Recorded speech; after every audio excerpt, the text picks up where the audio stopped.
Hello दोस्तों, welcome to online world current affairs. आज हम बात करेंगे संविधान के अनुच्छेद जो कि अक्सर एग्जाम का पार्ट बनते रहते हैं। अनुच्छेद 1 से लेकर अनुच्छेद 51 तक। तो चलिए बढ़ते हैं आगे।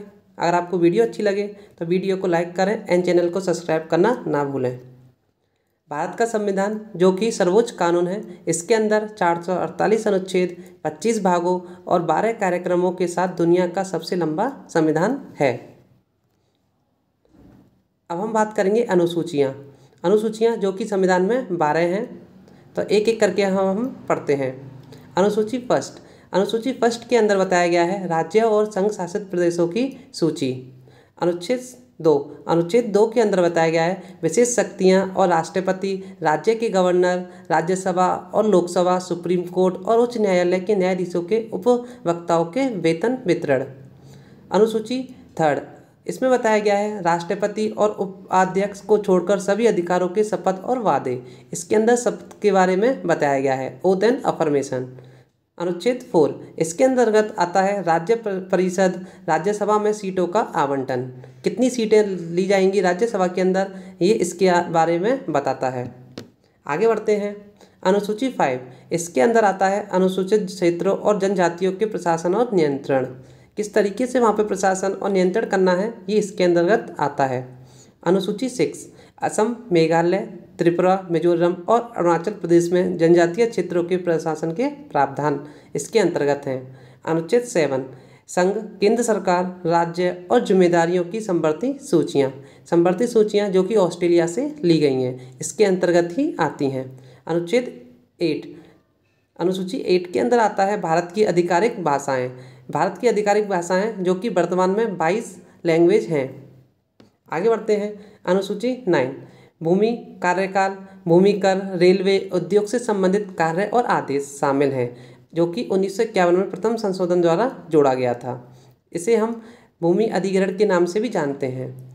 अनुसूची 10 इसके अंदर आता है सांसद सदस्यों, राज्य विधानमंडलों के सदस्यों के लिए विरोध दोष प्रावधान, दल बदल कानून इसके अंतर्गत है। अनुसूची 11 के अंतर्गत आता है पंचायती राज के प्रावधान हैं। अनुच्छेद 12 के अंदर आता है नगर पालिका के प्रावधान हैं, जिसे नगर निगम भी जानते हैं, जो कि 1992 और 93 में जोड़े गए थे। तो चलिए इसकी देखते हैं अब हम ट्रिक।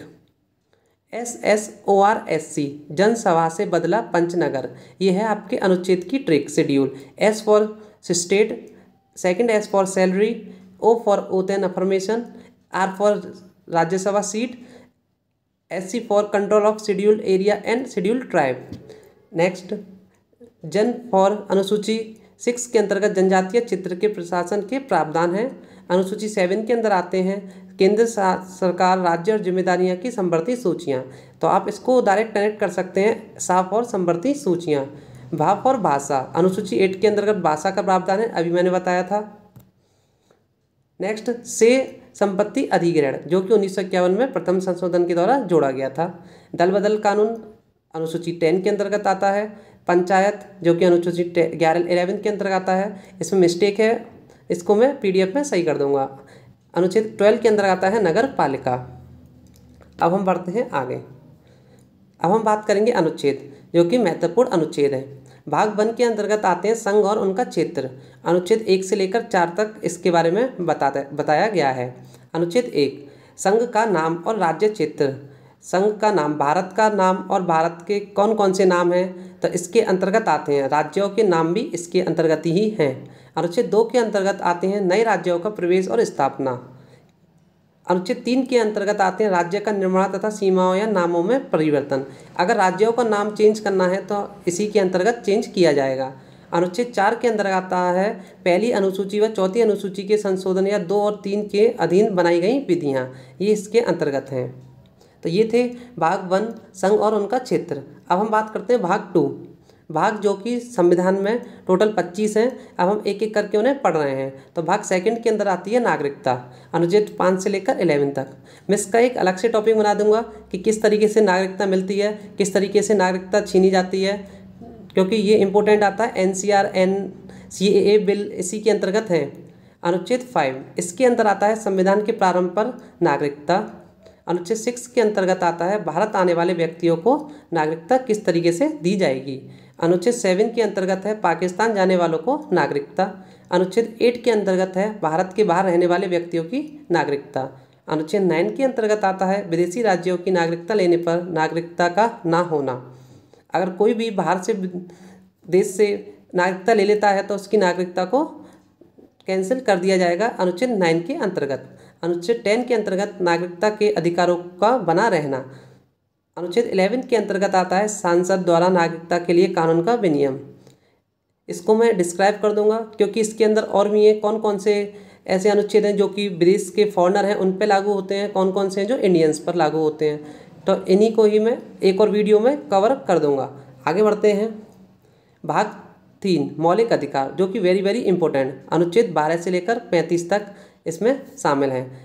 इसके अंदर पार्ट है कुछ, अब हम पढ़ते हैं समानता का अधिकार, राइट टू इक्वलिटी, जो कि अनुच्छेद 14 से लेकर 18 तक आता है। बट अभी कुछ अनुच्छेद हैं 12 और 13, इनको कवर करते हैं। राज्य की परिभाषा इसके अंतर्गत आती है। अनुच्छेद 13 के अंतर्गत आता है मूल अधिकारों को असंगत और अल्पीकरण करने वाली विधियाँ। अनुच्छेद 14 के अंतर्गत आती हैं विधि के समक्ष समानता, इक्वलिटी बिफोर लॉ। अनुच्छेद 15 के अंतर्गत आती है धर्म जाति लिंग पर भेद पर प्रतिरोध। आपको किसी को भी धर्म जाति लिंग स्थान के रूप में किसी पर भी भेदभाव नहीं किया जाएगा, ये इसके अंतर्गत आता है। अनुच्छेद 16 के अंतर्गत आता है लोक नियोजन में समानता का अवसर, किसी को भी सरकारी नौकरी में रोक टोक नहीं है, कोई भी फॉर्म फिल कर सकता है, तो ये इसके अंतर्गत आता है। अनुच्छेद 17 अस्पृश्यता का अंत, अनटचेबिलिटी का अंत, छुआछूत का अंत अनुच्छेद 17 के अंतर्गत आता है। अनुच्छेद 18 के अंतर्गत आता है उपाधियों का अंत, टाइटल, एवोल्यूशन ऑफ टाइटल, जो कि दी जाती हैं। 1947 के बाद से किसी को भी टाइटल नहीं मिला है, एक्सेप्ट आर्मी टीचर्स, इनको छोड़कर किसी को भी उपाधियों का प्रावधान नहीं है। नेक्स्ट है स्वतंत्रता का अधिकार, राइट टू फ्रीडम, अनुच्छेद 19 से लेकर 22 तक इसके अंदर आते हैं। अनुच्छेद 19 वाक की स्वतंत्रता, वाक की स्वतंत्रता का मतलब है राइट टू स्पीच, बोलने का अधिकार। अनुच्छेद 20 के अंतर्गत आते हैं अपराधों के दोष सिद्धि के संबंध में संरक्षण। अगर आपको कोई भी आके पुलिस वाला अगर आपको डायरेक्ट जेल में बंद कर देता है तो अपराधों के दोष सिद्धि के संबंध में संरक्षण का प्रावधान है। अनुच्छेद 11 प्राण और दैहिक स्वतंत्रता, राइट टू लाइफ, जीने का अधिकार। अनुच्छेद 21 को अलग से जोड़ा गया था 86वें संविधान संशोधन 2002 में, 6 से 14 वर्ष के बच्चों का शिक्षा का अधिकार। अनुच्छेद 22 के अंतर्गत आता है कुछ दिशाओं में गिरफ्तारी से संरक्षण, कुछ ऐसे कारण होते हैं जिसकी वजह से गिरफ्तारी हो जाती है, तो कुछ दिशाओं में गिरफ्तारी से संरक्षण भी है। आगे बात करते हैं शोषण के विरुद्ध अधिकार, राइट टू अगेंस्ट एक्सप्लॉयटेशन, इसमें अनुच्छेद 23 और 24 आते हैं। अनुच्छेद 23 मानव के दुर्व्यवहार और बाल आश्रम, अनुच्छेद 24 के अंतर्गत आते हैं कारखानों में बालक का नियोजन का प्रतिशत, तो कारखानों में बालक का काम ना करने का प्रावधान है, अगर कोई भी ऐसा काम करता है तो उसके खिलाफ कार्रवाई की जा सकती है अनुच्छेद 24 के अंतर्गत। धार्मिक स्वतंत्रता का अधिकार, राइट टू रिलीजियस फ्रीडम, अनुच्छेद 25 से 28 तक। अनुच्छेद 25 धर्म का आचरण और प्रचार की स्वतंत्रता, किसी को भी कोई भी धर्म अपनाने की स्वतंत्रता है और वो उसका प्रचार भी कर सकता है।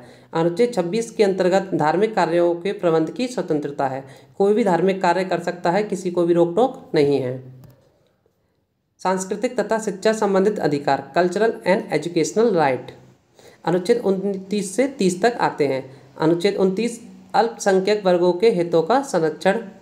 अनुच्छेद 30 के अंतर्गत आता है शिक्षा संस्थाओं की स्थापना और प्रशासन करने का अल्पसंख्यक वर्गों का अधिकार, तो अल्पसंख्यक हैं जो माइनॉरिटी में हैं उनके पास अधिकार हैं कुछ, वो आर्टिकल 30 के अंतर्गत आते हैं। नेक्स्ट है संवैधानिक उपचारों का अधिकार, वेरी वेरी इंपॉर्टेंट, अनुच्छेद आर्टिकल 32 अधिकारों को परिवर्तित करने के लिए उपचार। आगे बढ़ते हैं। भाग 4 नीति निर्देशक तत्व, directive principle of state policy, state की पॉलिसी हैं जिसके अंदर ये आता है कि स्टेट को कौन कौन से काम करने हैं। स्टेट मतलब देश, देश मतलब सरकार, सरकार को कौन कौन से काम करने हैं ये नीति निर्देशक तत्व के अंदर बताया गया है, जो कि आयरलैंड से लिए गए हैं। अनुच्छेद 36 से लेकर 51 तक इसके अंदर आते हैं। अनुच्छेद 36 राज्यों की परिभाषा, राज्यों को किस तरीके से काम करना है, राज्यों के बारे में बताया गया है अनुच्छेद 36 के अंतर्गत। अनुच्छेद 37 के अंतर्गत आता है न्यायालय के द्वारा लागू नहीं करवाए जा सकते। ये न्यायालय के द्वारा लागू नहीं करवाए जा सकते, ये नॉन जस्टिसेबल हैं। इसका मतलब है कि अगर सरकार कोई भी काम नहीं कर रही है तो हम कोर्ट में नहीं जा सकते, उसके खिलाफ कोई भी कार्रवाई नहीं कर सकते। अनुच्छेद 38 के अंतर्गत आता है राज्यों को लोक कल्याणकारी अभिव्यक्ति के लिए, राज्यों को किस तरीके से लोक कल्याणकारी काम करने हैं, लोगों के लिए अच्छे अच्छे काम करने हैं, ये अनुच्छेद 38 के अंतर्गत आता है। अनुच्छेद 39 समान कार्यों के लिए समान वेतन। तो इसमें कोई भी ऐसा नहीं है कि किसी को भी अलग वेतन मिले, कोई भी अलग का एक जैसे काम कर रहा है और अलग वेतन मिले, तो सबको समान कार्यों के लिए समान वेतन का प्रावधान 39 अनुच्छेद के अंतर्गत आता है। अनुच्छेद 40 के अंतर्गत आता है ग्राम पंचायत का प्रावधान, जो कि 73वें संविधान संशोधन अमेंडमेंट एक्ट 1992 के अंतर्गत जोड़ा गया था। इसमें आर्टिकल 243A से लेकर 243O तक शामिल हैं। नेक्स्ट है अनुच्छेद 48 कृषि और पशुपालन संगठन। अनुच्छेद 48 का ये बाहर से जोड़ा गया है, पर्यावरण, वन तथा वन्य जीवों की रक्षा। अनुच्छेद 49 के अंतर्गत आता है राष्ट्रीय स्मारकों, संस्थानों और वस्तुओं का संरक्षण। हमें कोई भी राष्ट्रीय स्मारक को हानि नहीं पहुंचानी है, यह अनुच्छेद 49 के अंतर्गत है। अनुच्छेद 50 के अंतर्गत आता है कार्यपालिका से न्यायपालिका का पृथक्करण। किस तरीके से एसडीएम और एसडीओ का पद अलग अलग है, उनका काम अलग अलग है, किस तरीके से बताया गया है, ये अनुच्छेद 50 के अंतर्गत है। अनुच्छेद 51 के अंतर्गत आता है अंतर्राष्ट्रीय शांति व्यवस्थाएं बनाए और मदद करने के लिए। अभी आप देख रहे हैं करंट में यूएई ने मदद की है, अमेरिका ने मदद की है, तो ये इसी के अंतर्गत आता है कि अंतर्राष्ट्रीय शांति बनाए रखें और मदद करने के लिए आगे आएँ।